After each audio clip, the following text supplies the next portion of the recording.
ഒരാൾ എഞ്ചിനീയറായ കാരണം മറ്റുള്ളവർ തിന്നു കൊടുക്കുന്നുണ്ട്. എഞ്ചിനീയർ പഠിക്കാൻ താല്പര്യമില്ലല്ലോ. ഡോക്ടർ എന്തിനാണ് എഞ്ചിനീയർ പഠിക്കണേ?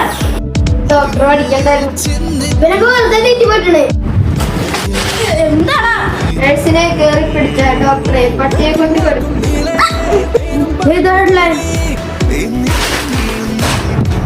പണിക്ക് പോകാൻ അനിയനെ ചേട്ടൻ തലക്കടിച്ചു കൊന്നു.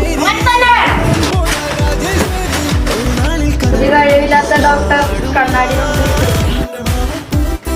ഈ വീടിന്റെ എല്ലാമായി ഇരിക്കാനാണ് ഉദ്ദേശമെങ്കിൽ വായു പക്ഷിക്കുണ്ട്.